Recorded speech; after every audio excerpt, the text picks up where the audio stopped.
vocês nesse quadro maravilhoso, nessa programação A Resposta, que é o quadro Destaque Gospel. Hoje é um destaque quadrangular aqui. Estamos aqui com duas pessoas de bênção. Uma daqui a pouco vocês vão ouvir falar desse gaúcho aqui, bênção de Deus. Tá ficando mais bonito mesmo, né?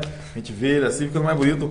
Bom dia, paz seja convosco. Tenho certeza que vai ser um momento de bênção para você. Então comece compartilhando aí, dá essa força aí, compartilhando junto com a gente. Eu tenho certeza que vai ser um momento maravilhoso e edificante para a tua vida. Estamos aqui com o pastor Misael, ele que é ali titular ali do Nova América. Que Deus abençoe. Paz seja convosco, pastor Misael. A paz, pastor Elmar. Deus abençoe todo mundo aí que está assistindo a gente.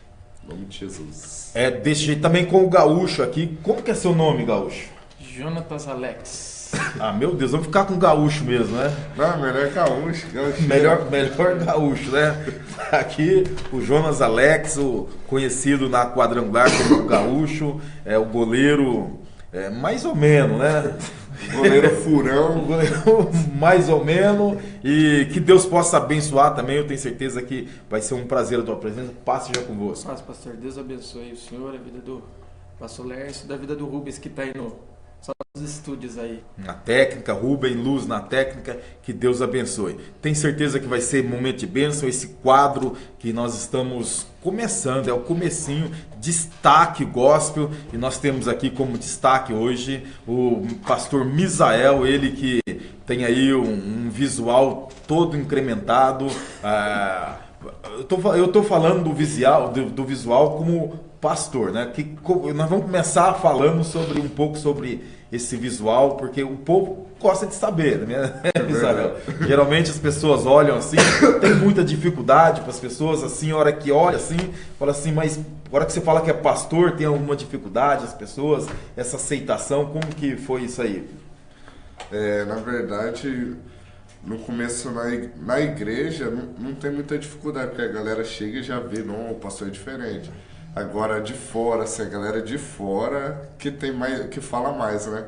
Mas você é pastor desse jeito, cabeludo e tal. E tem até uma cena um dia que eu fui ministrar num evento de louvor. E aí tinha várias igrejas e eu tava com essa blusa de frio, aí cabeludo e tal, com tênis vermelho. Cheguei para ministrar, tava todos os pastores lá de terno e gravata. De terninho, tudo. E eu desse jeito. E aí o pastor chamou, quero chamar o pregador dessa noite e tal. Quando eu cheguei, eu tava desse jeito. Falei, amém. A galera ficou olhando para mim e falou, nossa, o que esse cara vai pregar aqui? Falou, esse cara é pastor? O que esse cara vai fazer aí? Esse cara é pastor? Então, geralmente, todo lugar que eu vou ministrar, eu gosto de ser eu mesmo, eu não fico botando capa, não fico... só se for uma igreja muito rígida, muito assim, o pastor fala assim, tem como você ver um pouquinho mais de social e tal, aí eu vou. Mas eu gosto de ir do jeito que eu me sinto à vontade. E geralmente, todo lugar que eu vou, a galera fica assim, eles julgam pela aparência. Mas graças a Deus o Espírito Santo move e daqui a pouco tem nego chorando, pedindo perdão. Perdoa, você é homem de Deus. Louvado seja Deus. Esse é o pastor Misael, ele que está atualmente pastoreando, pastor titular ali no Nova América. Foi também uma experiência, daqui a pouco nós vamos estar falando sobre essa experiência também, mas eu quero saber um pouco mais sobre o pastor Misael. Nasceu aonde, como que veio? O pastor Misael que é filho do pastor Edivaldo Rosa, para a glória de Deus. Quero saber de onde você veio, como que foi... como que é esse negócio de ser filho? Você já nasceu em berço evangélico, né? Verdade. Fala um pouquinho sobre isso, de onde você veio, a sua origem, um pouquinho da sua infância.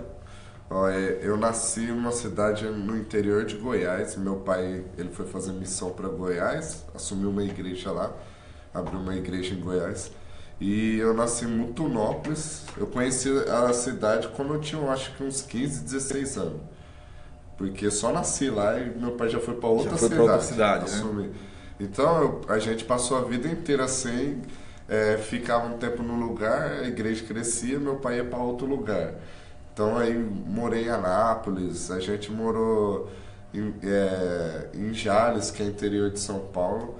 e até chegar em Campinas. Aí em Campinas já tinha uma idade adulta, mas a galera, o que a galera pensa é que porque a gente é filho de pastor, a gente já é crente, já é convertido e tal. Mas na verdade não é bem assim que a coisa Eu acho que funciona, filho de pastor é um pastorzinho. É um pastorzinho. Mas na verdade não é isso que funciona. Que na verdade nós somos alma e a gente tem um momento também de aceitar Jesus. Igual eu desde moleque, eu aceitei Jesus pela pressão. Ou você vai ou você vai. Eu batizei porque eu queria nadar no rio, que meu pai estava fazendo batismo. E só entrava que batizava, então eu falei, eu vou entrar, eu quero dar umas nadadas. Então eu me batizei e tal. Mas aí depois eu fui vendo que nada foi verdadeiro que eu fiz, entendeu? Então, quantos anos você tinha nessa época, Misael, quando eu me batizei? começou a entender que... Quando eu comecei... Que seu pai tinha que... Você tinha que batizar para ser aceito no meio. Na verdade, eu tinha uns... Eu batizei, eu acho que foi com uns 11 anos, 12 anos de idade. Mas para nadar, mais para nadar no meio. Aí depois aceitei Jesus aqui em Campinas, assim, fui lá na frente. Aí se aceitar também, não tinha aceitado, aceitou só para ir com os livre, amigos. Espontânea pressão e na empolgação. Verdade. Mas quando eu reconheci que eu precisava de Deus, eu acho que foi mais ou menos com uns 18 anos de idade. E nessa caminhada, Misael, filho de pastor, no meio das igrejas, sempre tem as namoradinhas, né? Como que funciona isso? Fala um pouquinho sobre essa fase na igreja, o filho do pastor. Na igreja, igual na época, minha adolescência, até uns 18 para 19 anos, eu dei trabalho na igreja. Todas as menininhas que chegavam, eu queria consolidar. As meninas não chegavam na igreja, eu tinha que ir lá consolidava, para ficar na igreja e tal. Meu Deus, é forte, Gaúcho. Não, isso aí eu já conheci. No tempo que eu não era convertido, assim, eu tava na igreja, às vezes a gente terminava o culto, nós ia pra balada. Meu pai nem sabia, minha mãe nem sabia. Terminava o culto, nós ia pra paiol, racha de carro. Dava um jeito de dar uma saidinha e... Saía, eu falava, pai, vou pousar na casa do gordo, vou pousar na casa... Ó, tô caguetando o gordo. Fazia cela, meu Deus. Eu vou na casa não sei de quem e tal, ia pousar e nem mal sabia que nós tava na madrugada andando. Eu cheguei até conhecer o Gaúcho, encontrar o Gaúcho numa balada. E o Gaúcho crente. Não. E o Gaúcho na sede, adorando o Senhor. Ele tinha acabado de sair do culto. Tocava bateria lá. Baterista encontrando Caguetando, hein? Não, eu lembro até hoje. Cheguei, a antiga Zir, onde que era interativa, a igreja interativa. Cheguei na Zir com um amigo meu, com os meninos da igreja aí, da nossa igreja.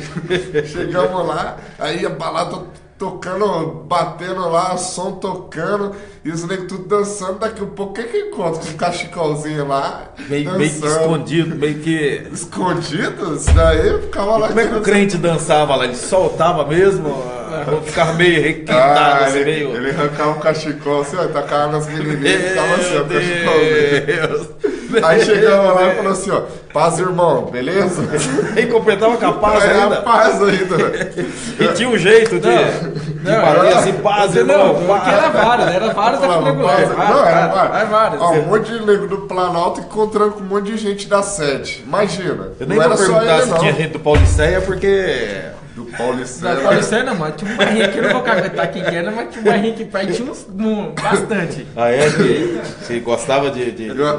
Gostava. Eu até falava pra eles assim, ó. Forte. Falei pro Gaúcho, pra galera aquele dia, vamos fazer o culto aqui, mano. Só tem crente, mano.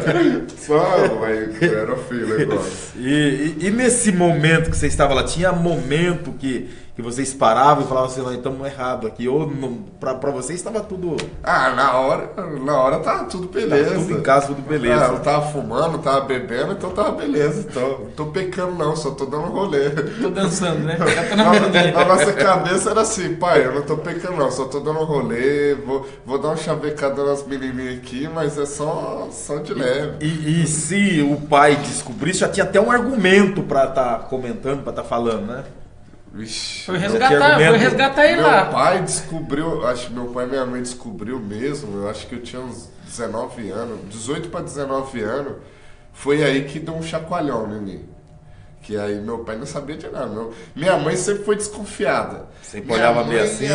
Esse moleque não me engana. E, não sei E os outros irmãos iam junto ou tinha os irmãos mais... Não, o Felipe e o Estevam sempre foi na deles. Sempre foi mais sossegado. Sempre foi crente, de verdade, desde moleque. E eu que tinha o pezinho pra querer bagunçar, pra querer zoar. Mas eles, graças a Deus, eles não seguiram o caminho que eu segui, não. E quando veio assim a consciência, assim, né? Teve até um conversão. dia, pastor, antes de falar sobre isso, teve até um dia que minha mãe era tão encanada que eu ia no aniversário de um jovem da igreja, que era o Gel. Esse jovem da igreja, na verdade, ele foi uma das pessoas que me arrastou também pros rolês, né? É eles que... Esse negócio de... Ele falou disso. Que ela tava mais ou menos falando isso. Esses meninos tá naquele dia, uma pessoa, um amigo nosso, tomou um tiro de 12 na cara e... Meu Deus! Não morreu, mas pegou assim de raspão, assim. E aconteceu um fato lá doido. E se eu tivesse, eu estaria com eles, perto deles lá, entendeu? Nessa Sua mãe, situação. mais ou menos que o Espírito Santo de Deus já estava falando. Foi usada, na verdade. Aí eu cansei, falei, quer saber? Eu vou dormir. Aí no outro dia de manhã, eu recebi essa notícia, entendeu? Essa notícia aí. Então, a gente, desde moleque, assim, desde o tempo que eu tava bagunçando, indo pra rolê e tudo, eu sempre via que Deus tava cuidando de mim, porque sempre acontecia situação pra o negócio ficar feio pro nosso lado, entendeu? Nos rolês, né, onde que a gente ia. Mas eu vi que Deus sempre guardava. Sempre guardava, sempre tinha um... Você percebia, sabe? Meu pai, aqui não é meu lugar. Deus, como que se Deus estivesse cuidando. Mas mesmo assim, parece que você esquece daquele momento que você foi livre, foi ali salvo pelo próprio Deus e volta de novo. Mas o que mudou minha vida foi quando meu pai e minha mãe descobriu. Foi nesse dia aí que eu senti o baque. Quando eles descobriram, você falou, meu Deus, o que eu estou fazendo? Na verdade, E essa luta, às vezes a gente vê um filho de pastor que vê toda a luta do pai. E ministério, às vezes, é sofrido, né? Verdade. Eu estava conversando com seu pai, que ele veio dar uma entrevista aqui, ele falou sobre a primeira igreja de Sapé que ele fez e tal. Foi uma luta bem sofrida, bem ali. E vocês acompanharam essa luta, né? Verdade. Vendo ingratidão de irmãos, vendo luta, pessoas que ajudam aqui, depois atrás. Isso aí ajuda a afastar um pouco mais o evangelho? Isso aí, um filho de um pastor? Na verdade, o que eu sentia mais, na verdade eu desandei foi em Campinas. Foi aqui que eu desandei. Então o que eu mais senti foi a ingratidão da galera, a rebelião da turma na igreja do meu pai, falando mal deles e tal. E eu já peguei isso, eu falei, você quer saber? Sabe quando você se sente o defensor do teu pai? Ixi, eu tumultuava dentro da igreja, acelerava diácono, mas acelerava não era na benção não, era pique balão. Acelerava pra botar qual que é? Pô, tá tirando meu pai, você tá de brincadeira? Eu ia na bota, eu ia atrás. Você ia... Chegou até um dia que meu pai colocou um jovem de banco na bateria, ele não aceitou, avisou, falou pra mãe dele e o padrasto dele foram lá na igreja cobrar meu pai. E pra quê? Nós juntamos um monte de jovem, nós foi lá na porta da casa dele, lá desse jovem, o padrasto dele ligando pro meu pai, ameaçando ele porque tinha sido preso, porque tava roubando água. Aí eu falei, o quê? A gente chegou com um monte de jovem lá, só os maloqueiros. Aí ele era motorista de busão, tipo, de excursão, essas coisas. Nós começamos a quebrar o busão dele. Meu sai Deus! Fora! E gritava. Falou, sai aí fora. O cara não saía nem a pau, com medo da gente. Então, eu senti, uma das coisas que me ajudou também foi essa revolta. Você vê a ingratidão da galera, você vê a falsidade, e você fala assim, não... Aí você não entende, né? Na verdade, o evangelho eu não entendia. Pra mim, eu levava tudo na carne. Então, pra mim... conseguia entender o que era o amor de Deus. Né? Não conseguia entender isso. Eu ia já na emoção, queria agir na carne. E aí, fora que nesse período, eu conheci bandido, conheci irmão do PCC... E conheci tanto nego assim, desandado. E o pessoal do mundo fazia umas brincadeirinhas, tipo o filho do pastor. Chamava eu de padre, é o filho do padre. Eu saí no rolê e falava, pois aqui é o filho do padre e tal, não sei o quê. Às vezes, eu sempre eu saí no rolê, mas nunca bebi. Bebi assim, eu bebi um Smirnoff, que tinha um gostinho de limão, mas cerveja. As garrafinhas coloridas. Mas cerveja, essas coisas aradas, assim, de álcool pesado, assim, eu não conseguia tomar nada de bebida alcoólica, nem usar droga, nunca cheguei a usar droga. Então, quando eu saía com eles pegavam tudo lá, uísque, cerveja, e aí eu sempre pedia uma Coca-Cola, traz uma Coca, um refri. Aí os caras zoavam, traz um leite pra ele aí e tal. Dá um leite pro filho do padre aí. Traz 4 cervejas e um leite pra ele. Então os caras sempre zoavam eu. E você, Gaúcho, como que foi essa? Fala um pouco do Gaúcho aí, nessa trajetória aí do irmão baladeiro. Baladeiro 007. O Maico tá mandando aqui, ó. Daqui a pouco nós vamos estar falando aqui. Não, ele tá falando aqui, ó. Esse aí era um parceiro de... Você lembra do Maico ou não? O Maico? O Maico era um parceiro que... O pastor Mário, o cara que defendia meu pai saiu da igreja que meu pai abençoou ele, que era o pastor Laércio. Então, ele é o que defendia. Ele era o escudeiro do meu pai lá. Então, quando você a câmera na mão e viu todos os vídeos que a gente fez, e eu nunca tinha visto meu pai chorar. Você vai olhando aí, vai interagindo, o pessoal vai falando pra nós quem que tá aí, quem que já tá aí. Daqui a pouco você fala mais dessa parte aí, eu vou ter que dar uma interrompida, que você vai falar mais sobre isso aí. Aqui tem o pastor Eduardo, que é da Igreja Mega Vida ali, da John Boy ali, que tá assistindo a gente. Amém, aí. pastor Eduardo, Deus abençoe, tamo junto, hein? Pastor Ney também, do lado de Goianense. Oh, meu Deus, bênção de Deus. Saraiva lá da nossa igreja, o pastor Laércio tá aqui em cima, o Maico, o Rubem Luiz está assistindo aí também. Esse aqui é dos meus, agora não sei daí de vocês aí. Não, mas pode ir falando que... Aqui olha aqui, ó, o Maico, que era o camarada nosso da antiga. Misael, ovelha negra da família. Até esse Maico aí, no dia que eu encontrei o Gaúcho, tava com o Gaúcho. Não, tava junto, não, eu queria caguetar, mas foi o Maico que levou eu lá. Aí era você viu? Um arrasto. Agora deixa eu falar pra você, quem é fry, não sei como que chama, quando você consegue aquele negócio de graça pra você entrar. Como que chama, Rubens? Você que tá ligado aí. Flare? Não sei nada. Como que chama? O senhor sabe, pastor? Eu não sei. Convite de graça. Bom, era menina da igreja. Era menina, convite de graça. Era menina da igreja dele que arrumou pra gente. Eu não vou falar o nome aqui, que é o sobrinho. Vocês conhecem aí. Eu sei. Essa menina, você, menina, que está vendo aí, está ouvindo. Não pode falar você sabe. Você sabe quem que é. Não pode nem falar quem é já todo mundo já. Então ela que conseguiu. Você sabe. Você que está aí, você que fez parte desse bolinho aí. Não vamos citar seu nome, não. Alguns vão escapar. Era uma ficante que tinha aí, que teve uns amigos meus também aí que acabou morando também. Era em comunhão. Isso mesmo, vamos falar um pouco sobre isso aí, o crente ficar. Como que é, Gaúcho? Esse negócio do crente ficar. Tem muito. Eu acho que não tem mais disso. Hoje não tem. Antigamente batia mais nas costas, né? Era mais dolorido. Hoje hoje todo mundo fica com todo mundo, pede perdão pra Deus, e que hoje, infelizmente, a galera não tem compromisso. Antigamente, namoro era uma coisa mais séria, mais né? séria. Agora, então, a galera, pra não ficar, os caras namoram 2 meses, uma semana. Namorei uma semana, já era. Eu conheço um que namorou uma semana. Vai na igreja, até apresenta na igreja com o namorado. Pastor, eu vou falar. Não dá nem tempo, pastor. Eu vou falar de um colega meu que não dá pra falar. Pode falar. Namorou uma semaninha, largou 2 dias, parecia que eu tava namorando na igreja já. E anuncia pro pastor e tudo. Fala, pastor, anunciou, pior que anunciou. Não, é tenso. Então a galera, pra fugir do pecado ficar, namora por 2 dias, um dia, tô namorando e tal. Não deu certo, eu não gostei não, alguma coisa deu errado. Então a galera sempre arruma um jeitinho pra fugir. O ficar fica diferente, o ficar é diferente. Um namoro rápido. Na minha época tinha que orar 6 meses. Olha aí, 6 meses. 6 meses, 4 meses orava. Eu cheguei a orar 2 anos.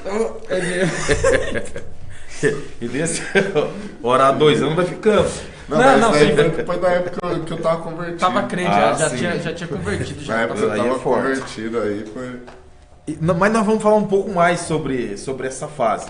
Porque existe muito filho de pastores aí que está passando por situações e às vezes não consigo definir ainda esse momento, essa luta entre si. O que você acha, Misael, que a pessoa... Você que passou por isso, o que você acha que ela tem para não passar? Uma pessoa que é filho de pastor, que está começando agora, talvez um menino aí, que você fosse orientar para ele não ir para essa linha? O que você faria de diferente que você fez nessa época? Na verdade, assim, isso assim, depende, eu creio assim, que depende um pouco também dos pais, entendeu? Porque eu sei o porquê, assim, a necessidade do que me ajudou a fundar foi o seguinte, de ter um diálogo com meu pai, com minha mãe. Então a gente não tinha conversa assim, sabe? Se ele chegasse era a direção da Bíblia, e trocasse uma ideia na igreja. Se ele chegasse, trocasse uma ideia e falasse: meu filho, você tá bem? Tá acontecendo alguma coisa, tal? Se tem alguma coisa para me confessar, tal? Eu sei que no começo eu ia negar, mas se ele continuasse, eu creio que chegasse uma hora que eu ia soltar e eu nem precisaria passar pelo que eu passei, entendeu? Se observasse, dava para ver, né? Entendeu? Dava. Minha mãe percebia, mas nunca nós chegou a ter um diálogo. Eu nunca tive um diálogo com a minha mãe, porque a gente tem o mesmo gênio. Então toda vez que ela vinha, nós já brigava. Agora com meu pai já tinha mais conversa, mas o problema é que não tinha mais conversa, mas não tinha, entendeu? Não conseguia. Na verdade, era tanta a correria da igreja que eu acho que às vezes a gente fica meio ausente. Meio de fora um pouco do negócio, entendeu? Tem que resolver o problema do irmão, tem que ser ali. Mas a questão é a gente estar ciente, igual eu tenho 2 filhos agora.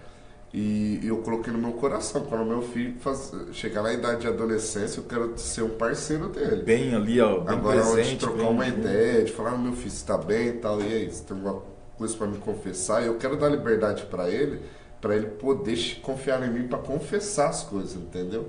E é uma coisa que eu não tinha com meu pai e com a minha mãe. Tipo, eu não tinha coragem de chegar e confessar para eles algo. Então, quanto mais você guarda, mais você vai afundando, mais você vai mergulhando. E sempre é bom orar, né? Orar bastante sobre isso, porque os nossos filhos são mais ou menos reflexo nosso, né? Verdade. O que a gente planta, a gente colhe, né? O que você foi pro seu pai é o que seu filho vai ser para você. O que você foi pro seu pastor é o que suas ovelhas vai ser para você. Então, são uma plantação que a gente precisa orar para quebrar algumas maldições que arrastam, se a gente não quebrar essas coisas. Então, que Deus possa abençoar você que está com essa disposição de estar abrindo o coração aqui para que outras pessoas possam estar se espelhando nisso, para que não venha fazer. Nós estamos falando algumas coisas aqui que é para as pessoas que estão ouvindo se orientar e já começar a entrar em consciência.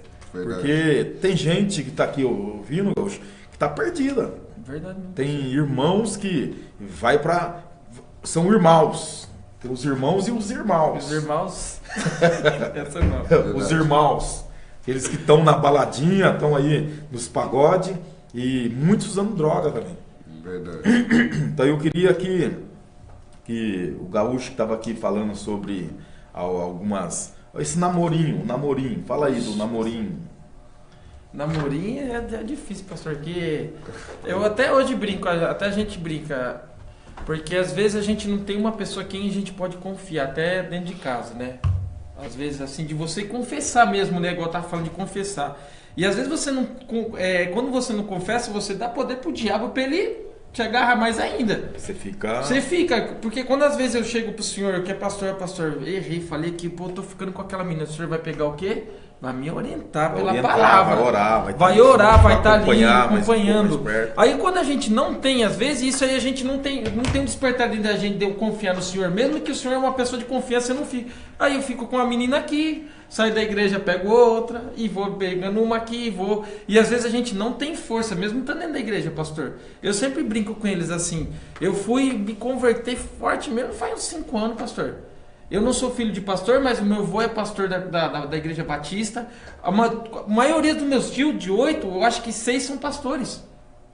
Só a minha mãe que não foi pastora da parte do meu pai, mais outro. Então a gente conviveu desde infância, ela vendo meus tios pregando, morei com meu avô na igreja. Então você vai vendo assim, você acaba indo pra religião meio que obrigado. O meu avô fazia assim, 7h30 da manhã, Jonas, acorda, 8 horas. Quando eu não pegasse, acordasse e ele não vesse eu lendo a Bíblia todo dia de manhã, Ele não descansava, pastor. Isso vai criando uma revolta, né? E chegava na hora do almoço, o que você aprendeu hoje, de manhã? Tinha todo um... Tinha tudo. E é verdade isso que o Gaucho está falando aí, porque eu cresci dentro da igreja e na minha adolescência eu não sabia por que eu estava na igreja. Tipo, eu olhava e falei assim, será que tudo isso é verdade? Isso aí é... Será que isso é...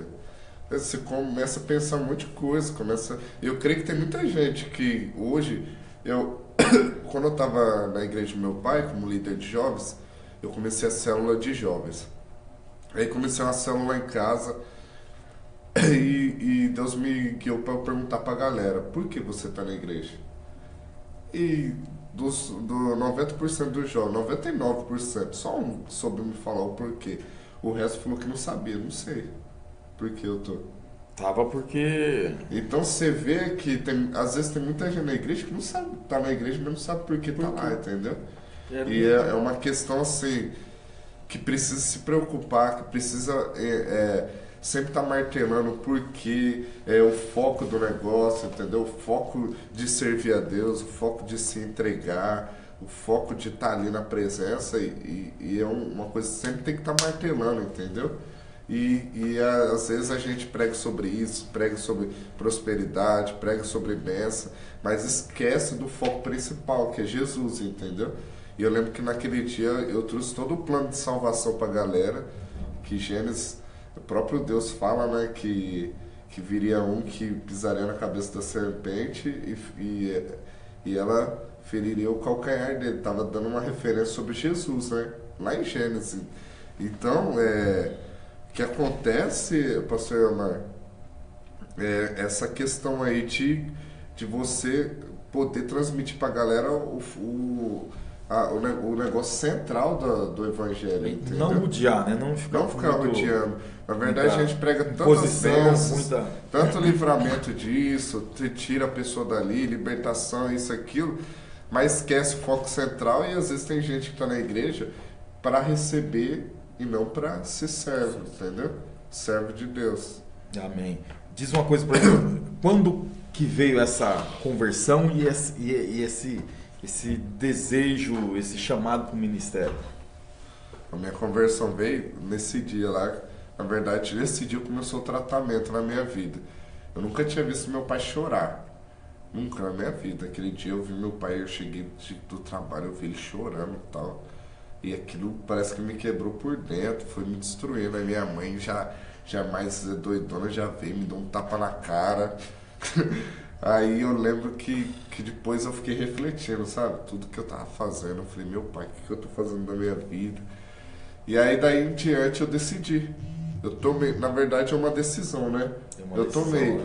E às vezes a gente pensa que Deus vai descer do céu, colocar o dedo na nossa cabeça e, pô, tô convertido, santo, aí já era. Não, mas é uma decisão. Eu tomei uma decisão. Naquele dia eu tomei uma decisão.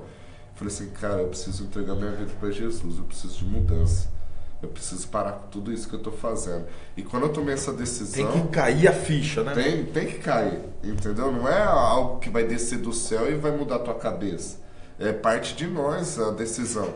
E nesse dia eu tomei a decisão, falei, eu vou mudar. Não é fácil, é a caminhada. Eu comecei a rejeitar a galera que me arrastava pro mundo. Eu comecei a orar, que eu não sabia nem orar. Eu tava com 18 anos, não sabia orar. Aí começou a orar do seu jeito mesmo. Do meu jeito, falando com Deus, pai, mesmo. O negócio é o seguinte, eu quero... tá caminhando com o senhor, como é que eu faço agora? E essa é a forma de começar a orar, né? Eu lembro até hoje, pastor Marco, que eu tinha muita dúvida sobre o mover do Espírito Santo, sabe? De pessoas falar em línguas, nego caindo. E o pessoal lá. Aí eu falava Deus, assim, esse cara tá de brincadeira. Uma vez que o meu irmão, uma vigília, aí nós lá na vigília, eu passei a vigília inteira debaixo das cobertas conversando com um amigo meu. E a galera tudo no manto lá, pá, e nós trocando ideia de a galera no manto e você na manta. E nós lá debaixo das cobertas trocando ideia. Você viu aquele filme lá, cara? Você viu não sei o quê. Aí terminou a vigília, a líder de jogos terminou a vigília, ela pegou, meu irmão tava lá no chão, o Felipe todo tremendo, e aí ela ia falar com ele, não saía a voz dele. Não saía nada da voz dele. Aí eu olhei, eu falei, esse moleque tá fingindo. Tá de brincadeira. Não, tá de brincadeira. Deu uma vontade de dar até uns bicudos nele no chão. Eu fiquei com medo dele, que eu corria esse risco também. Não, mas eu lembrei agora, eu só não vou ter, mas lembrei lá do Randy Clark. O homem que sofreu um infarto e não morreu, não teve nenhuma sequela. Conhece esse homem ou não? Aí, daqui a pouco nós vamos falar desse fato aí. Aí, pastor, eu lembro que nesse dia lá, eu vi meu irmão lá estremecendo no chão lá. Eu falei, mentira tudo isso. Aí eu lembro que eu fiz uma oração assim, pai, se tudo isso que é verdade tá acontecendo com ele é verdade, eu quero que aconteça comigo. Meu Deus. Aí não aconteceu nada, na hora não aconteceu nada. Eu falei, beleza. Aí a líder do jovem falou, vamos todo mundo dormir, nós tava na igreja. Aí nós com os colchão lá fomos dormir. Aí eu já pensando, não aconteceu nada, já era. Não vai ter uma oração e não vai acontecer nada mesmo assim. Aí daqui a pouco, passa uns 5 minutinhos, ela bate na porta do quarto, lá do gabinete, nós estávamos no gabinete. Ela falou assim, o Espírito Santo tocou no meu coração pra gente voltar a orar, todo mundo. Meu Deus, Aí quando ela falou isso, eu já senti um arrepio estranho. Eu falei, meu pai, aí já sei. Você atrapalhou o sono dos outros, porque já era o povo tá dormindo, você foi fazer um desafio e Deus fez todo mundo orar. Isso era às 3 e pouco da manhã. Aí eu falei assim, meu pai, já me deu um medo já. Eu falei, nossa, aí saí da sala. Eu lembro que o meu amigo falou, vamos voltar lá debaixo das cobertas pra nós trocar ideia. Eu falei assim, não, cara, não vou ir não. Aí ele, não, beleza, vou estar lá, qualquer coisa cola lá. Sentei no chão, fiquei calado, não sabia orar, fiquei quieto, com o olho fechado. Daqui a um pouco eu senti alguma coisa chegando em mim assim, e como se eu estivesse na sala de cinema, eu ligasse um telão e eu visse a minha vida, entendeu? Os pecados que eu tinha cometido, tudo que eu tinha feito de errado. Eu assistindo eu mesmo. E aí daqui a um pouco eu comecei a chorar. E quando tem a conversão e o encontro com o Espírito Santo, tem arrependimento. Se não tem arrependimento, não é Espírito Santo. Entendeu? Então teve, na verdade estou falando do primeiro encontro, né? E aí, quando eu tive esse primeiro encontro, Deus me fez assistir toda a minha vida, fez eu me arrepender. Eu chorei tanto que a galera que estava na vigília falava, Zé, você tá bem? Ninguém nunca tinha visto eu chorar. Tá acontecendo alguma coisa? E no chão que eu tava, veio até uma poça de lágrimas, e a galera desesperada, será que o Zé tá bem? Eu tive que sair da igreja, subir na laje da igreja e ficar lá em cima da igreja chorando sozinho. E daqui a um pouco esse amigo meu estava debaixo das cobertas conversando comigo, foi lá, abraçou eu e ele começou a chorar também, foi tomado pelo Espírito Santo. Ele, o que está acontecendo com você? Ele abraçou, começou a chorar. Aí eu apaguei, não lembro de mais nada. Quando eu lembro, eu acordei, eu estava dentro da igreja, todos os jovens tomados no Espírito Santo, e uma irmã falando assim, ora para mim também. Eu falei, eu orar por você, não sei nem orar. Você orou por todo mundo, ora por mim também. Aí todo mundo, eu falei, não fui eu não. Eu não lembro disso daí não, entendeu? Aí daí pra frente eu fui tendo experiência em cima de experiência. Aí eu comecei a mergulhar, aí eu entrava no quarto, eu orava, aí eu chegava na igreja, passava às vezes o dia inteiro na igreja orando. Aí depois que eu fui batizado no Espírito Santo, que eu começou a ter uma mudança de verdade na minha vida. Aí primeiro veio a decisão, aí o Espírito Santo veio como se tivesse me lavado. Ele me lavou, pegou o esguicho ali, tirou toda a sujeira. E ali eu comecei a ter uns encontros. Aí começou a minha conversão. Que aí eu falei, nossa, é isso que eu quero pra minha vida. Aí logo em seguida, meu pai me bota como líder de jovens da igreja. E eu assumi a igreja. Aí a galera, os líderes já tinham saído, os jovens estavam caídos. Não tinha quase ninguém de jovens. Os jovens da igreja era eu, meus irmãos, um outro jovem lá que era meu amigo. E uma galerinha que era das antigas, que eram mais 3 pessoas. Aí o primeiro culto que eu fui fazer, quando meu pai anunciou que eu ia ser o líder de jovens, toda a igreja não aceitou. Galera, louco, porque todo mundo sabia que eu era... Baladeiro. Tinha irmão da igreja, na época que eu tava na igreja do meu pai, tinha irmão da igreja que ficava comentando que eu era maconheiro. O filho do pastor usa maconha. Tal. Então, imagina, quando meu pai anunciou, Misael vai ser o líder de jovens. Até eu falei, pai, você é louco, pai, não sei nem orar, não sei nem pregar. Não, Deus vai te capacitar. Eu falei, não, pai, não, Deus mostrou você, é você. Fui fazer a primeira reunião, cheguei ali... Tem alguns que até saem da igreja por causa disso. Teve gente que virou a cara pra mim. E eu sem culpa de nada. Aí eu lembro que a primeira reunião que eu fiz, chamei os jovens, os poucos de jovens que estavam na igreja para participar, só foi meu amigo, e ele logo o pior da igreja. Agora fica o presidente e o vice. Eu com a Bíblia, com o violão, coloco assim na mesa e ele olhando pra minha cara assim. E aí, o que nós vamos fazer? Falei, vamos fazer o culto, velho. Vai embora não, vamos aqui. Aí eu li um versículo pra ele, cantei o louvor. Aí eu olhei pra cara dele, mano, fazer o seguinte, vamos fazer esse bagulho crescer, velho. Aí ele, vamos. Mas como que nós vamos fazer? Ele falou. Falei, faz o seguinte, você chama os seus parceiros, eu vou chamar os meus. E nós vai começar a lotar essa igreja. Aí ele demorou. Em um mês a gente tava fazendo culto com 40 jovens. Meu Deus. 40, um mês. Meti uma fogueira num terreno do lado lá, chama a galera, vamos fazer um culto do lado da fogueira. Eu não sabia, eu sabia cantar assim, daquele jeito, aos trancos e barrancos. Aí nós começou a movimentar. Os jovens começaram a crescer, a galera que não aceitava eu começou a ir. O meu irmão ficou revoltado, porque o meu irmão era crente, Felipe. Ele queria ser o líder de jovens. Ele queria ser o líder. Então, esse meu irmão aí gastou todo o seu dinheiro e ainda recebe o Era bem isso. Pô, sempre tava aqui, sempre, fiel. Esse moleque agora voltou. Veio aí. Ainda vai dar o bezerro cevado nele. Aí começou a crescer, meus irmãos começaram a colar comigo. Eles viram e falaram, nossa, tá acontecendo. E aí chegamos a fazer culto de jovens com 150 jovens no sábado. E Deus foi movendo. E ali, meu ministério de libertação começou no culto de jovens. E eu nem sabia. Aí quando começou a bombar os jovens, a galera no sabadão, eu tava fazendo muita bagunça com a galera. A gente era nego de bagunçar. Aí nas igrejas tumultuava, chegava junto. Nós vamos mandar no negócio, vamos se aparecer mesmo, é pra se aparecer, pra comandar. O Rubio, eu acho que eu até lembro, nas Global, Projeto Férias, quem mandava era nós, aí. Era um subindo em cima Era um subindo em cima do outro, era nego dos jovens nossos subindo no altar e virando mortal. Pau! Era assim mesmo, só os loucos lá no Planalto.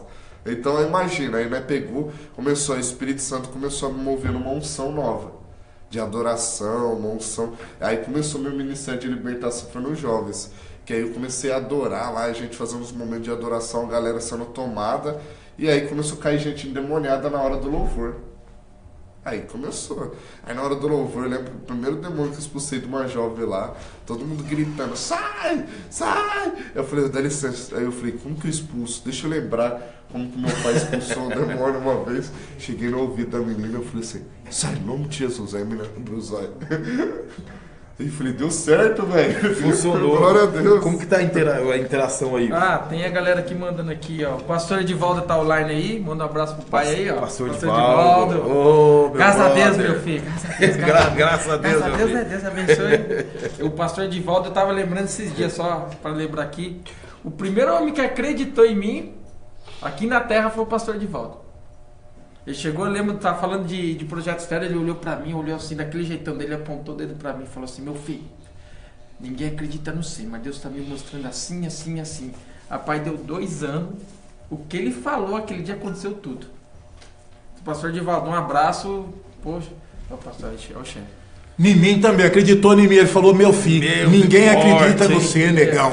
Estão vendo uma coisa preta atrás de você, negão. Não, tá do meu lado. A irmã Aparecida pede aqui, dá um alô. A irmã Aparecida pede. O nome dela já diz tudo, pede. Ela pede oração, ela só pede. Ela pediu um marido pra Deus, Deus deu um marido, porque você sabe a história dela, né? Ô, gente, eu tô ali ligado, demais mesmo. Eu até pus ali, eu vi você chegar pequenininho. Né? Pô, mas você foi mais louco do que eu, mais louco do que o Batman, o cara.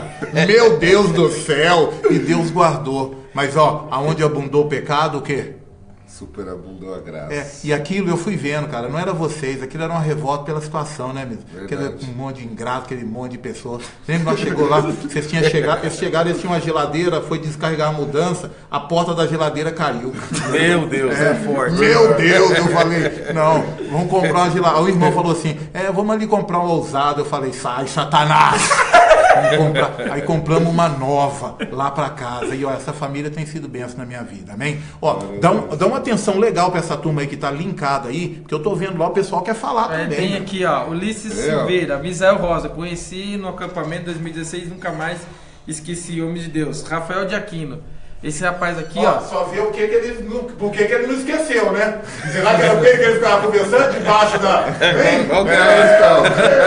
Rafael Aquino é um colega nosso que era da rádio aqui, o Objetivo Assá, trabalhou com a gente. Ele imitava o pastor da Chama Divina. Conte a beça, irmão. Lembra do Conte a Beça? Conte a Beça. Tem o Costa Juliana aqui também. A Fernanda Dias, ela que era minha líder de jovens. Ó, pensa na época que eu era desandado. Ela falava isso pra mim assim: Misael, você tem que ir nos eventos, porque os jovens só vai se você for. Aí eu ia, falei, não, beleza, eu vou ir. Aí a galera ia, nós tumultuava. Mas essa Fernanda Dias era minha líder de jovens. Ela sempre profetizava na minha vida. Ela falava assim: pastor, você vai ser pastor. Eu falei, tá amarrado. Eu falava, não, você é louco. Na época eu era desandado. Ela falou, você vai ser pastor, você vai me substituir na liderança dos jovens. E depois dela, dos jovens, eu substituí. Na verdade, não foi ela. Teve um outro líder, depois eu substituí esse outro líder. E ela profetizou que eu ia ser um líder de jovens. E também ficava falando, você vai ser pastor. Ela, na verdade, ela que era a pessoa que eu me desabafava.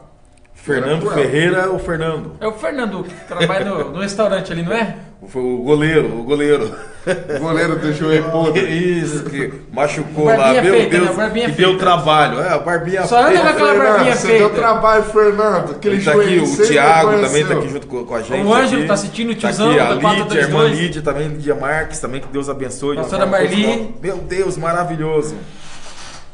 Pastor Misael, é uma bênção. O Thiago... Fala o sobrenome aí. Só perna de pau. Caruzi. Tiago Caruzi. É um dos Caruzi, os irmãos Caruzi. O Thiago é lá do... É o que tava com a mão quebrada lá. Jogo. Deus abençoe, tamo junto. Um dos juizão também. Thiago, Deus abençoe, tamo junto. Gente, bênção de Deus, tá bombando, tá maravilhoso. Porque aqui é assim, querido, é destaque gospel. Pastor Misael, ele que você viu aí uma trajetória aí de luta, uma trajetória de decepção para os pais, mas depois começa aí a aceitar e começa já a dar orgulho para os pais, porque já começa aí esse ministério, começa a despontar dentro do evangelho e logo depois já vem, quando que veio o chamado para assumir uma igreja? Na verdade, o chamado foi do nada. Tipo assim, sabe quando aparece do nada? Uma das coisas que na verdade, assim, eu só queria enfatizar isso daí, uma das coisas que marcou hoje o meu casamento, que hoje eu tive uma dificuldade no meu casamento, o que marcou foi a lembrança do meu pai e da minha mãe como casal, que pra mim, eles, assim, eu nunca vi meu pai brigando com a minha mãe, gritando. Ele sempre foi referência, sabe, dentro de casa. Na verdade, eu desandei por ser vergonha assim mesmo. E também... Você casou antes de você ir pra igreja ou depois? Casei antes. O que acontece? A gente começou a crescer no grupo de jovens. E eu lembro que o pastor Celso, o nosso superintendente, ele já começou a olhar em mim, observar. Aí ele chamou eu e me deu uma oportunidade para ser coordenador de jovens na região. E eu lembro que no ano que eu assumi, era o primeiro ano de casado meu também. Então a gente começou a fazer um trabalho legal, abençoado. Deus começou a honrar as igrejas, começou a crescer.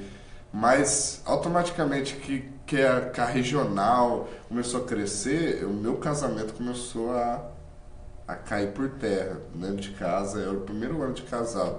Então a gente fizemos um trabalho muito legal na regional. Até o Rubens lembra. Você lembra, né, Rubens? A gente trouxe o Projeto Férias, foi? Foi o Global. Não, foi o Global. A gente trouxe o Global para Pauliceia e lotou, não coube a galera dentro da igreja, né? Foi uma benção. Aí a gente começou a fazer um trabalho de levar as globais nas igrejas, no quê? Para trazer o crescimento das igrejas. mas a gente faz o sorteio, mas se cai isso numa igreja que não cabe o povo, a gente vai na rua, ou vai numa escola do bairro, mas a gente vai fazer um movimento naquele bairro. Então eu trouxe essa visão e a galera começou a apoiar. Aí a primeira global que eu fiz tinha 150 pessoas. A segunda que eu fiz no Pauliceia tinha mais de 200 pessoas ali. Tinha mais de 200 ali, Rubens? Pra botar daquele jeito tem que ser mais 13, né? Tinha mais. Olha lá, o Rubens tava naquele dia lá, ó, eles tinham acabado de montar a iluminação lá, os bagulho que foi top aquele dia. Então tinha mais de 300 pessoas. Aí a gente foi pro Maracanã. A pastora falou pra nós que a galeria lá, nunca tinha lotado a galeria, lotou a galeria. Eu lembro que no Maracanã, assim, quando eu terminei de ministrar, chegou uma menina que era lésbica e ela falou pra mim assim, ó, se subisse um homem de terno e gravata naquele altar, ele levantava e ia embora. Mas quando eu vi você começou a falar, Deus tocou no meu coração, eu quero que você ore pra mim, que eu quero deixar de ser lésbica. Começou a falar isso pra mim, nessa global que teve. E eu falei, glória a Deus, aleluia, ela foi tocada. Então Deus começou a mover, eu fiz um encerramento na nossa igreja com quase 600 jovens. Na igreja do meu pai, 300 pessoas sentadas cabia. Mas lotou tanto que a galera ficou nas laterais, lotou tudo ali, do lado de fora, não coube.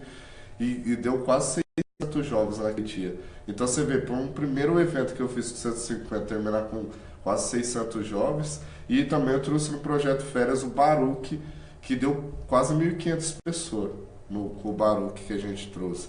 Então foi tremendo, um ano abençoado. Aí o que aconteceu? Final do ano, eu larguei da minha esposa, no dia do aniversário do nosso casamento.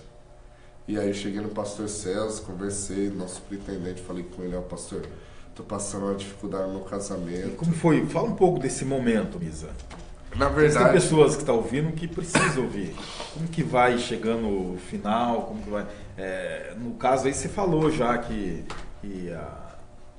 o ministério foi tomando, você foi tomando. Na verdade, o que acontece? A gente tinha o primeiro ano de casado e tinha muita maldição nas nossas vidas, né? Inclusive eu, nela, que a gente estava pagando quando não casou. E eu creio também que Deus estava preparando a gente para um ministério maior, que ia ser pastor. Então aquele momento precisou acontecer. Mesmo que eu estava num auge assim, do meu ministério, assim, como pessoa, Deus estava me honrando muito na regional, na nossa igreja, no Planalto. Eu estava no auge, mas é como se Deus pegasse tudo, puxasse a cordinha e volta aqui. Que agora você vai ter que cuidar da tua casa, da tua família. E aí a gente separou, né? Ficou praticamente uns 5 meses largado. Separamos no aniversário de casamento. Aconteceu muita coisa assim entre nós dois, de conflito, de agressão. A gente passou por muita coisa pesada. Meu pai e minha mãe sofreram muito porque eles moravam perto, eu morava perto deles e geralmente quem separava as brigas era eles. Então eles sofreram muito com o meu primeiro ano de casamento. Porque eles conviveram com aquilo também. E dava um conflito também em você passando um processo de auge no ministério, e fracasso dentro de casa. Dava um conflito. Você falava, poxa, eu estou expulsando, eu estou fazendo, pai? Mas aqui não estou... Entendeu? E sabe quando você tentar fazer tudo certo, mas parecia que no final dava tudo errado? Dentro da tua casa. Porque desse jeito. Fora estava sendo bênção, entendeu? E eu falei, meu pai, foi um tempo que eu tive que rever. Aí quando nós separamos, eu não queria voltar mais, eu não queria... Aí graças a Deus que teve nesse tempo de separação nossa, ela foi para a igreja Mega Vida e ela foi tratada, cuidada, passou pelo encontro, o pastor Edu do Mega Vida, sabe, aconselhou muito ele, a esposa dele, aconselhou muito ela, direcionou ela e direcionou para a gente restituir o casamento. Muita gente ajudou a gente no nosso casamento também. Foi o pastor Pedro, que era da primeira região, que é o coordenador nacional de casais. Eles conversaram muito com a gente, eles também foram pilares que ajudaram no nosso casamento. O nosso superintendente, o pastor Celso, também conversou muito com a gente. Então a gente teve, sabe, auxílio do geral. O pastor Celso também conversou. A minha esposa não era muito fácil, ela é um pouco difícil, ela chegava e ficava brigando, podia ser quem for. Batia de frente. Batia de frente. Podia ser coordenador nacional, podia ser superintendente, podia ser... Ela sempre foi bocuda naquela época lá. Então, teve esse conflito, a gente sofreu um pouco. Mas aí, graças a Deus, que Deus fez tudo que Ele tinha que fazer. E aí eu entendi que tudo que a gente passou foi para preparar a gente para um ministério maior que ia vir. Gaúcho, como é que tá aí a rapaziada galera aí? Mandando aqui um abraço aqui. Pastora Neide Santos, meu Deus, glória a Deus. O Costa Juliano, você acha, pastor, que essa geração é uma geração diferente, a qual nos últimos tempos ela derramará o poder? Aí, a pergunta aí. Pergunta aí. Você acha? Como é que é a pergunta, por favor? Você acha, pastor, que essa geração é uma geração diferente, a qual nos últimos tempos ela derramará o poder de Deus? Eu acho que não faltou. Sei. Na verdade, eu creio que é uma geração que Deus está alinhando ela para esse avivamento que vai vir, entendeu? Que está próximo. Eu creio que está muito próximo um avivamento geral no mundo inteiro. E a força é jovem, né? Mas na verdade, Deus está alinhando algo assim. Porque o problema é o seguinte: a gente está vivendo um tempo onde pessoas elas ficam bitoladas em áreas da vida dela e se esquece de outras, entendeu? O cara fica lá, é o que o Bruno do Morada pregou na catedral. Se a gente não viver com Deus em equilíbrio, a gente vai desandar. Se a gente buscando muita área financeira e a gente tem que ter equilíbrio em todas as áreas. Ele falou assim, de buscar na intimidade, que a intimidade você conhece Deus face a face. Buscar na congregação, com a igreja, com a turma, e também alcançar os perdidos fora da igreja. Então essas três coisas tem que estar em equilíbrio. E hoje tem muitas pessoas que estão fora da igreja, mas buscam dentro de casa, intimidade, tal. E sente a presença, monte, isso, aquilo, esquece e abandona a igreja. Não, eu tenho meu particular, pá. Beleza. E aí ele se torna um julgador de pessoas, né? De que ele se acha que é mais santo que o outro. Aí outros que são mais bitolados na igreja, que o negócio é na igreja, mas é só crente dentro da igreja, entendeu? E aí se torna uma pessoa ali, tipo, o que fica dentro de casa se torna orgulhoso, o que ali na igreja se torna religioso, que só fica na igreja, e o que só fica fora da igreja, busca, né? O negócio é alcançar os perdidos. Fica julgando. O que fica fora da igreja se torna um rebelde. Porque o negócio é alcançar os perdidos, a galera de fora já era. A galera da igreja já foi alcançado, que se exploda eles com Deus, meu negócio é o perdido. Então eu creio assim, que Deus está alinhando uma geração em equilíbrio para que o avivamento venha se manifestar sobre a nossa vida.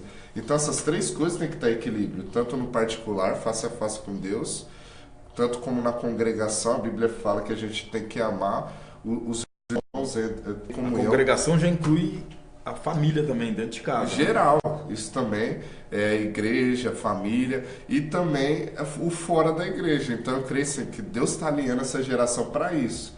Então é o que eu falei, se uma pessoa ela só fica dentro de casa, no particular, na intimidade com Deus, ela se torna orgulhoso. Se ela fica só na igreja, ela se torna religioso. E se ela fica só fora, ela se torna rebelde. Ser um pastor símbolo da nova geração de pastor que está surgindo aí, até o visual é bem propício para a gente falar isso aí. Certo. Você, o Rubem também, que está aí destacando também. Então eu louvo a Deus pela vida de vocês, mas eu queria que você falasse um pouco sobre isso, dessa nova geração de pastores, até onde você acha que pode ir, aprofundar nesse visual, até onde você acha que pode chocar a geração mais antiga? Na verdade, uma das coisas que eu carrego comigo, assim, eu sou assim, doidão, cabeludo, barbudo, porque eu não consigo pensar em pessoas, assim, pensar assim, o que a pessoa vai pensar de mim. E tipo, o meu propósito é transmitir o poder e a glória de Deus para alcançar vidas. Então, o que acontece? Deus está levantando uma nova geração que não se importa com o visual, que não se importa com aquilo, com outra coisa. E a geração passada, ela se choca, na verdade, um pouco.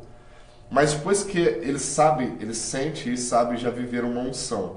Mas quando vê uma pessoa que é toda doida, mas começa a abrir a boca e de dentro dele sai a presença, sente a unção, ele fala assim, isso daí é diferente, isso é diferente. E eles lembram daquilo que eles viveram. Eu creio assim que a geração passada, eles pavimentaram tudo para nós, entendeu? Viver hoje o que a gente está vivendo, o Evangelho. Então eles trabalharam, eles pagaram o preço, construíram as estradas para a gente estar caminhando, seguindo, alcançando pessoas. Mas o que acontece, é o que eu estava conversando com o pastor Laércio lá fora. Chegou um tempo que eles pararam, entendeu? E na verdade a geração que está se manifestando agora está colocando combustível e botando fogo nessa galera do passado. Meu pai mesmo é um deles. Eu sempre falo com meu pai, pai, faz isso e tal. E quando eu estava na igreja, meu pai sempre, eu dava as ideias para ele analisava, ele segurava, eu não sei não, tal. Aí o que aconteceu? Eu virei pastor. E eu falei, pai, tudo que eu faço é sendo guiado pelo Espírito Santo, eu não faço nada da minha cabeça.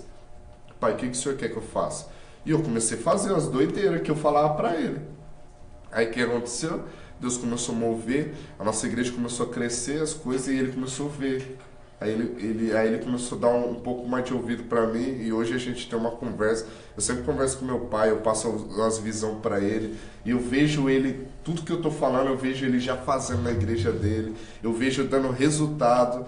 Então, uma das coisas que falta a galera do passado é desconstruir uma ideia que foi construída naquele tempo.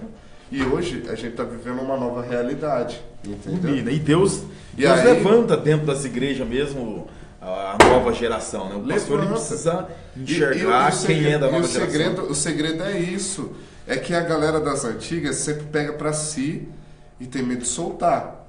E hoje a gente está vivendo um tempo que a igreja tem que manifestar o poder, entendeu? O povo de Deus tem que começar a orar pelas pessoas e as pessoas ser tocadas lá na nossa igreja. A gente tá ovelha que vai gerar ovelha, né? Na verdade, lá na nossa igreja, a gente está vivendo um avivamento de verdade na nossa igreja em questão disso. Praticamente, eu não oro por quase ninguém na nossa igreja. Quem ora é o Gaúcho, é o Thales, é a minha liderança, é a turma da igreja, começa a orar. Eu boto o povo para orar, eu identifico irmãos que não são nada, que tem dom de cura, e eu chamo o irmão, ora por cura por essa mulher aqui. E o irmão ora, a pessoa é curada. E não é líder, não é nada, entendeu? Então a gente está acendendo a chama do Evangelho e do poder de Deus. E eu falo, a autoridade está no nome de Jesus. Começa a usar a igreja, começa a alcançar, começa a orar pelas pessoas no trabalho, começa a orar pelas pessoas no busão, começa a orar pelas pessoas onde você passar. E a gente está vivendo isso na nossa igreja, entendeu? Então, tem gente que está sendo mais usada que eu lá na igreja. O Gaúcho está expulsando mais demônio que eu hoje. E eu antigamente eu ficava lá, saía da igreja meia-noite, expulsando capeta em cima de capeta lá e os caras me ajudando. Hoje não. Hoje eles chegam, transferindo, né? Eles chegam, expulsou um ali. Eu fiz um culto sexta-feira retrasada de libertação que foi tremendo. Eu fiz um trabalho forte lá e caiu muita gente. O Gaúcho nem estava nesse dia, mas caiu muita gente foi liberta e eu expulsei umas 2 pessoas endemoniadas, o resto foi tudo a galera, entendeu? Galera, líder, diácono. Lá na nossa igreja, diácono não é para pegar água não, diácono é para orar pelos doentes, diácono é para expulsar demônio, diácono é para interceder pelas pessoas. Lá na nossa igreja a gente trabalha assim, entendeu? Então se for na nossa igreja é meio doida. Não tem liturgia não, né? Tipo assim, tem a organização do culto, momento de oferta, momento da palavra, momento de louvor, dos avisos, como toda igreja tem. Mas a gente é guiado pelo Espírito Santo. Dentro do mover. Pai, o que o Senhor quer hoje, nessa noite? Eu falo isso, toda vez que eu vou para a igreja. Pai, o que o Senhor quer hoje, nessa noite? E aí, às vezes, eu começo o culto ali e começo só a adorar, nem cantar louvor, só adorando. Aí a igreja vai começando a orar, daqui a um pouco começa a mover, tomar. Às vezes eu chego, já começo na palavra assim, eu já pego. Então a gente está querendo quebrar essas liturgias, aqueles paradigmas que às vezes trava e amarra a igreja, entendeu? Então, a gente tá vivendo um tempo, fui ministrar na igreja do meu pai quando ele tava viajando. E o Espírito Santo me moveu de uma forma, eu falei assim, toda a igreja, em 2 em 2, você vai perguntar para a pessoa que está do seu lado, em que área que você quer, que a pessoa quer que interceda por ela. Depois que você orar, a pessoa que você orou vai perguntar para você, você vai falar e ela vai orar por você. E foi um mover tremendo naquela noite. A igreja foi movida, você via as pessoas assim, ó, com alegria orando pela outra. Entendeu? Por quê? O que falta? Às vezes tem pessoa que está do teu lado sofrendo e você não sabe por quê. Você não sabe qual é a dor, você não sabe qual é a luta do cara, e no momento desse de oração, vem que, vamos orar aqui, deixa eu orar por você. O que está passando? Eu estou passando dificuldade no meu casamento. Aí você começou a orar e Deus manifesta o poder numa oração sua, simples, às vezes de outra, simples, do irmão. Uma coisa simples. Ô Misa, e no começo, quando você foi chamado para ir para essa igreja, você acha que provocou alguns ciúmes em pastores que já estavam prontos, querendo talvez pegar a igreja, talvez achando que estava na frente? Você acha que houve algum fruto, alguma coisa assim? No começo eu achei que foi um pouco tenso, eu senti um pouco... Na verdade, eu nunca sonhei em ser pastor. Quando eu fiz o ITQ, eu me formei e tudo, você teve que cortar o cabelo para assumir lá? Como que faz? Tive que cortar o cabelo. O pastor Celso, o nosso superintendente, falou para mim assim, você dá uma cortada nesse cabelo, pra você chegar, para não chocar a galera e tal. Mas cheguei na igreja e tinha 7 pessoas. Aí eu falei assim, pai, chocar 7 pessoas. Você não tava contando o pai dele, você que chegou chocado. Aí ele falou para mim assim... Aí depois, se quiser deixar o cabelo crescer, você deixa. Aí a galera vai estar acostumada com você. Eu falei, beleza, tá bom então, pastor. Então, quando eu nunca sonhei ser pastor. Meu plano, assim, eu tinha um plano particular, que era ser auxiliar do meu pai. Auxiliar que, eu vou ajudar meu pai aqui na igreja, ajudar no crescimento aqui e tal. E o meu plano é fazer missão, sair ministrando o que eu faço. Eu faço lá, eu sou pastor, mas eu saio para ministrar para outros estados, eu já fui para Goiás, eu tenho convite para ministrar no Paraná, em Cascavel, eu tenho convite, eu já fui chamado para ministrar na Colômbia. Então, eu só não saí para lugar longe ainda, porque eu estou preparando a nossa igreja para futuramente um mover que Deus quer levar a gente. Está levando, já está movimentando a gente. Então, o meu sonho era ser missionário e auxiliar meu pai. O que aconteceu? Uma noite eu tive um sonho que eu estava lá no Nova América, tirando entulho da igreja, limpando a igreja, eu e meu pai. Aí no meu sonho eu subi em cima do telhado da igreja, um monte de saco de sanita. Falei, nossa pai, tem mais lixo aqui, vai ter um trabalhão para limpar aqui a igreja, hein? Aí ele, não, vamos Você limpar. Não estava ainda lá? Eu não sabia, não estava lá, eu estava trabalhando com meu pai nos jogos. E já sonhou com a igreja? Eu sonhei, tive um sonho desse. Aí uma semana depois do meu sonho, o pastor Celso me chama para conversar. E eu não tinha nem virado pastor credenciado, eu ia pegar credencial em outubro, entendeu? E isso ele me chamou em julho. Ele chamou para conversar, ele falou assim, tava orando, o Espírito Santo mostrou você para ir lá no Nova América. Quando ele falou isso, nossa, eu tive uma resistência. Eu senti, eu falei, pai, eu não quero ser pastor. Eu falei, pastor, eu não quero, pastor. Aí ele foi, conversou comigo, não, você tem que orar, ora lá, tal. Eu falei, meu Deus. E aí o que me fez ir para lá foi o sonho. Se eu não tivesse sonhado, eu não tinha ido. Não tinha. Eu falei, eu não quero isso para minha vida, eu não quero ser pastor, eu não quero nada disso. E aí quando eu fui para lá, aí eu lembro que eu fui pro Nova América, eu cheguei nele, ele falou assim, você vai orar e você vai me dar a resposta amanhã. E no domingo você assume. Tipo, numa sexta-feira. Aí eu falei, meu Deus, a galera da igreja, os jovens, todo mundo lá com os projetos. Aí imagina, eu chegar, no sábado eu falei pra ele, tá bom, pastor, eu vou pra lá. No sábado eu chegar no culto de jogos, aquele mover, eu falo pra galera, hoje é o meu último culto aqui, tô indo embora. A galera, o quê? Por quê? Nossa, foi um choque pra todo mundo. Aí foi uma promoção, né? Aí no domingo eu fui pro Nova América, a promoção... eu nem vou citar aqui pra... A igreja do Nova América, ela já tinha uma história, né? Já tinha um trabalhar, tinha um povo que já foi movimentada, depois ela deu uma diminuída. Ser uns processos, né? Diminuída, não. E ela deu uma diminuída. E quando chega lá, o povo estava doente, como que é receber uma igreja nesse processo? Fala um pouquinho daquilo que você sentir que deve falar e quer falar. Eu lembro quando eu cheguei lá na igreja, primeiro culto, o pastor Celso me apresentou e tal, e eu senti a resistência com todo mundo que estava lá. Todo mundo que ficou na igreja, eles olharam para mim como resistência. Porque tinha um pastor lá que já estava, se eu não me engano, uns 1 mês, 2 meses. Então, tava conduzindo, né? Tava conduzindo. E tinha uma fileira de pastor também que estava esperando uma oportunidade. Eu não sei que o Espírito Santo deu uma louca e mandou para lá. Então, aí no começo que você falou da resistência, eu senti geral, entendeu? Com líderes, com pastores, eu senti isso.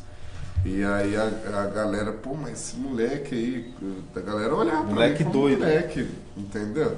E aí eu assumi o Nova América, eu senti resistência com a turma que tava lá, tanto que no começo eu tive trabalho demais. Tinha vezes que eu ia pregar com tênis amarelo, aí chegava a diaconisa e falava assim, pastor, e esse tênis aí? Eu falei, o que tem?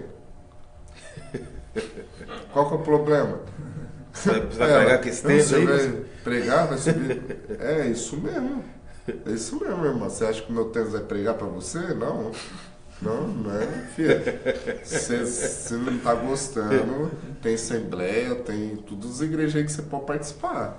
E eu já batia firme. Aí eu comecei a pegar firme com todo mundo. Mas aí eu fiquei uns 3 meses brigando com Deus. Que eu não queria. Eu falava, pai, eu não quero isso pra minha vida, eu não quero.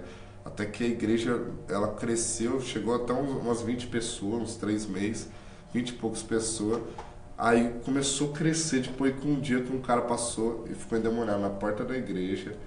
E aí depois daquele dia foi os vizinhanças para a igreja, um monte de gente começou e Deus começou a movimentar, a libertação. Começou um monte de gente cair possessa lá na igreja, a gente começou o trabalho de libertação. Mas no começo, quando eu comecei a fazer evangelismo, eu sempre fui sair na rua evangelizar. Quando eu fazia evangelismo no bairro, a galera xingava a igreja na minha cara. E xingava palavrão. Falava, eu ir naquela igreja, nunca piso o pé naquela igreja. Tinha uma mulher que falou assim pra mim assim, ó, você que não toma cuidado não, você vai cair igual todos caíram aí. E falou assim, eu nunca piso o pé naquela igreja. O nego xingava, imagina a minha cara.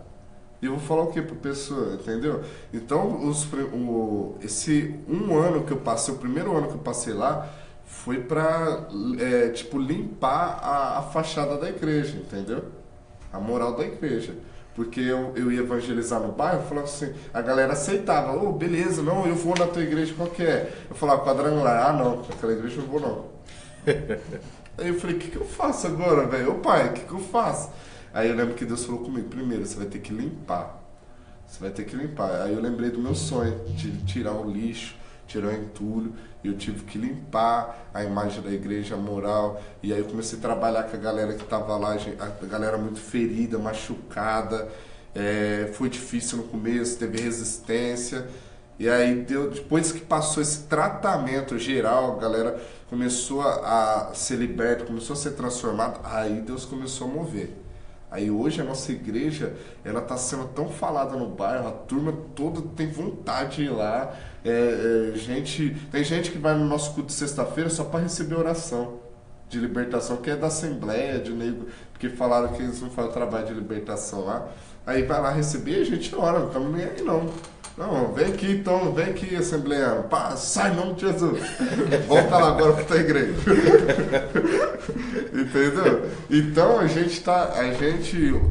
no começo eu tive essa luta, resistência, mas aí Deus começou a mover. Mas uma das coisas que eu sempre fui, assim, de jejuar e de orar. Eu sempre fui jejuando e orando, quebrando todo o jugo, maldição, sabe? Não foi fácil. Mas graças a Deus, Deus honrou. E hoje o que mais me ajuda na igreja é minha esposa também, que ela é uma pessoa que me ajuda. E aí eu entendo que tudo foi um propósito, porque eu estou ajudando tanta família. Pensa num bairro para ter separação, destruição de família, é aquele bairro. Chegou um tempo na igreja que tinha 5 casais. falando comigo para separar, que eu separar. Aí eu entendi que Deus estava me preparando no meu casamento para ajudar muita gente que ia chegar em mim ali como pastor pedindo separação.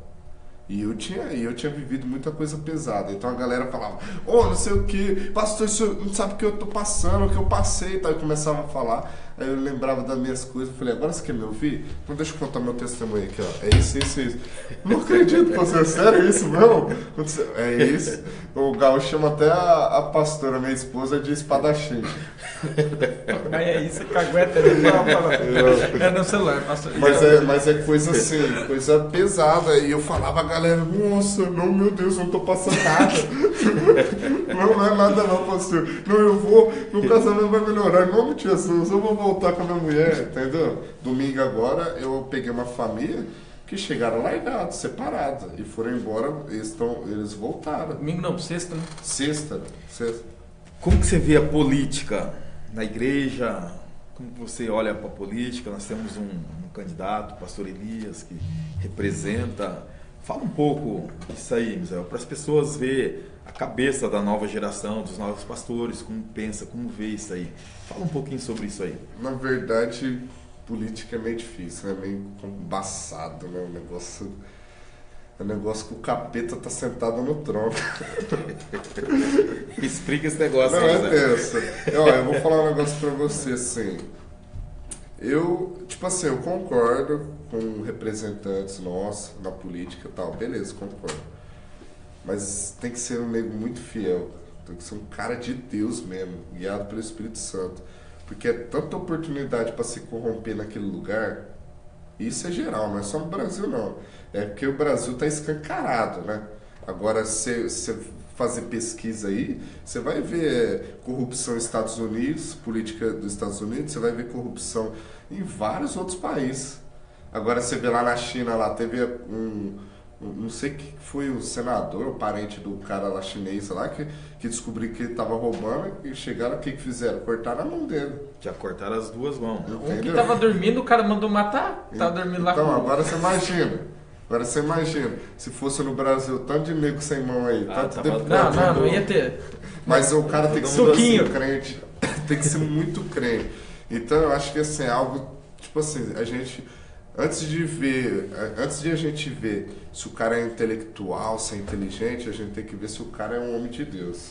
Você tem desejo, assim, vontade de entrar para a política, de fazer um trabalho? Ah, não, isso daí não é minha área, não. Isso daí deixa para quem Deus está chamando para tentar mudar o nosso país aí, mas é na minha área, não. Mas eu concordo com representantes nossos, representando a família, né? Não só a religião. Estou falando geral, mas estou falando representando princípios e princípios gerais, entendeu? Então, concordo com pessoas assim, porque hoje a gente tem não representantes nossos, mas tem pessoas lá, deputados, o geral, até o nosso presidente, que às vezes os caras estão destruindo a questão moral, né? A questão de caráter. Então, a gente não sabe o que é mais certo e o que é errado aqui, entendeu? Então, tipo, eu oro sempre pelo nosso país, eu nunca fui de criticar presidente, nunca falei mal de Dilma, nunca falei mal de Lula, nunca falei mal do Temer, mas a gente vê coisa errada. Eu falo, pai, mete a tua mão lá e começa a tirar as abelhas que tá reinando lá. Então a gente, tipo assim, eu acredito muito sobre a gente não levantar se levantar contra a autoridade. Eu acredito muito nisso, que toda autoridade é instituída por Deus. Ah, mas espera aí, mas é instituída por Deus, então Deus colocou um ladrão lá? Cara, tudo tem um propósito, a gente não sabe. Tudo tem um propósito. Às vezes tudo isso precisava acontecer para limpar o nosso país, entendeu? Então Deus permite coisa, igual tem aquela passagem lá de Pilatos, né? Pilatos pega e conversa com Jesus, Jesus não fala nada. Ele pergunta para Jesus, Jesus não fala nada. Aí ele olha para Jesus e ele fala assim para Jesus: cara, olha para mim, você não imagina, eu tenho autoridade para poder te salvar a tua vida, te libertar. Tipo, ele fala assim, eu tenho autoridade. Aí Jesus olha para ele e fala o quê? A autoridade que você tem foi dada pelo Pai. Porque meu Pai te deu. Porque meu Pai te deu. Entendeu? Então ele tá dizendo ali que toda autoridade é instituída por Deus, boa ou ruim. Entendeu? Permite. Às vezes é a gente que não entende, a gente quer entender o plano de Deus, mas ele tem a cabeça dele, a gente tem a nossa. Muito bem, querido, nós estamos aqui. Pastor Misael, olha, bênção de Deus, você tem que vir mais aqui, Misael, tem que falar mais sobre destaque, nova geração. Tinha que perguntar um pouco sobre a superintendência, falar um pouco mais, mas nosso horário inspirou, nosso horário não deu nem para começar o negócio, foi só o começo, mas eu louvo a Deus pela tua vida, assim que eu já convidei, você já falou, demorou, é com nós mesmo, tamo lá, chegou inspirado, né? Trouxe o gaúcho aqui de... Eu trouxe o gaúcho de pirata, não, papagaio de pirata. Eu trouxe o gaúcho porque eu tô sem carro, né? Aí eu abençoei meu carro, eu dei meu carro pra uma pessoa, abençoei. Aí eu falei, pô, e agora? Eu não vou pedir o carro do meu pai. Aí o gaúcho ligou pra mim, eu falei, eu vou. Aí ele falou, demorou, vamos lá, quer que eu vou com você? Eu falei, busca eu aqui. Como que é esse negócio? Deus falou, você deu seu carro e... Não, foi uma loucura. Eu falar pra você, eu acho que foi a coisa mais louca que eu fiz na minha vida. Imagina um cara que demorou 60 meses pra quitar um carro, pagar ele, e aí de uma hora pra outra, Deus cutucar você e falar assim, rapaz, esse carro não é mais seu, é de outra pessoa. Eu lembro que eu tava em São Paulo, numa conferência de libertação. Aí lá tal, de uma pastora chama Neuza Etioquia lá, tal. Aí uma japonesa, aí lá participando, aí veio um pastor do Chile, ele pregou, e no final ele falou que tinha uma pessoa aqui, que Deus tá pedindo o teu carro. Aí pra mim tava tranquilo, né? Não é ou não, tal. Justo eu. Aí ele falando, tem uma pessoa aqui, aí ele começou, falar. Meu coração começou a acelerar. Aí Deus falou comigo assim, ó, é você vai dar o teu carro. Aí eu falei, pai, eu só dou meu carro se o senhor falar com a minha mulher, que tá do meu lado. Aí eu falei assim, amor, tem que falar um negócio pra você. Ela falou, eu também. Deus falou algo comigo. Eu falei, o quê? Pra dar o nosso carro. Eu falei, filho de uma mãe. Meu Deus, aí, forte. Aí ela falou assim pra mim assim, aí ele já mostrou a pessoa. Aí era uma mulher, uma irmã.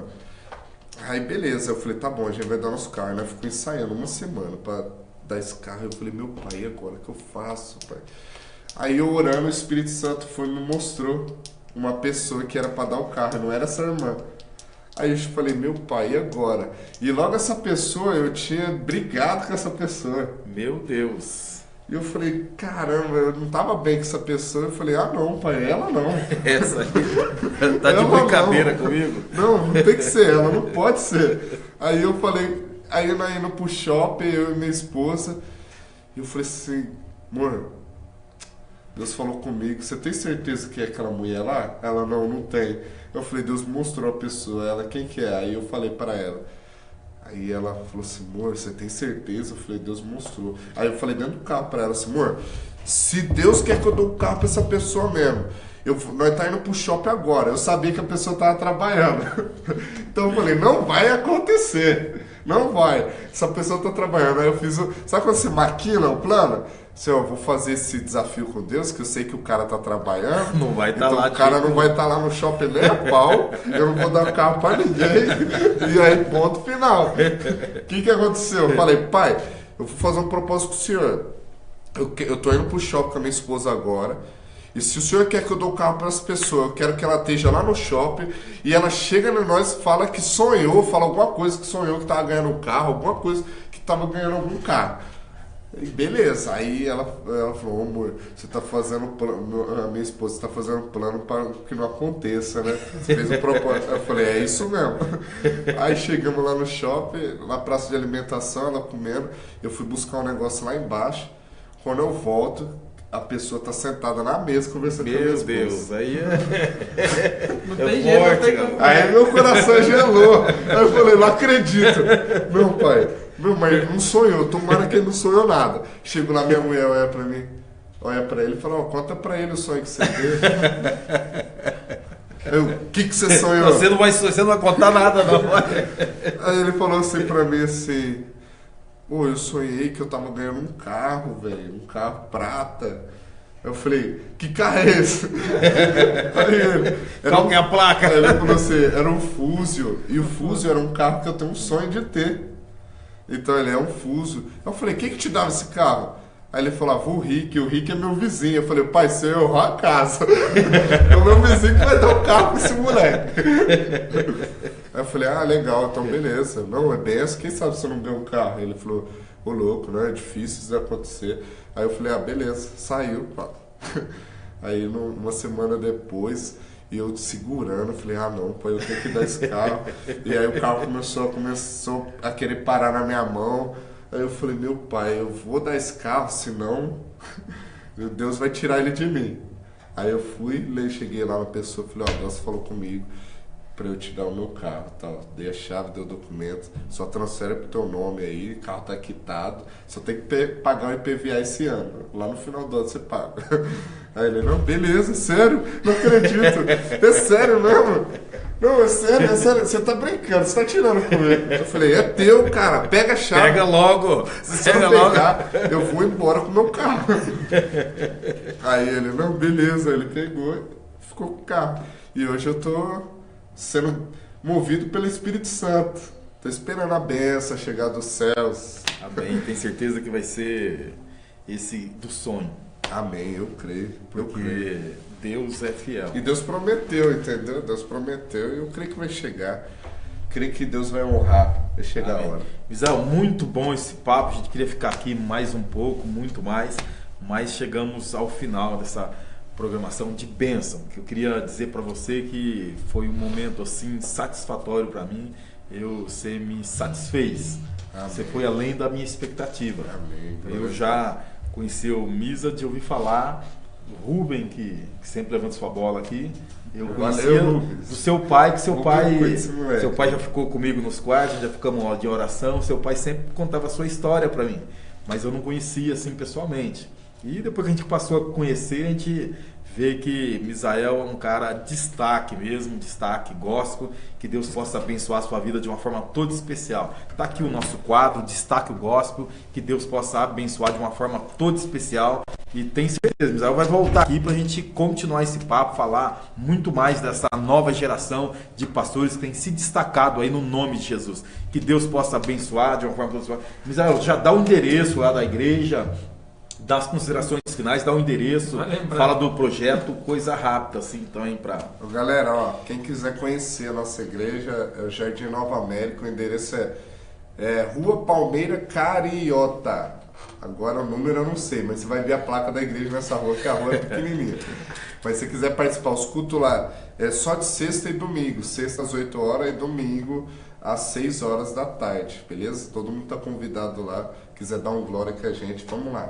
Demorou. Misa que tem sido usado aí nesse ministério de libertação aí. Deus abençoe, em nome de Jesus. Gaúcho, dá uma alô pra rapaziada aí. Deus abençoe. Você entregou todo mundo aí, você... Não entregou nada. Todo não mundo dá tempo aí. de... E você não falou a história do infarto, né? Você não contou a história do infarto. Não, vai ficar pra outra vez. A história do infarto. O cara tem que conhecer a história do infarto.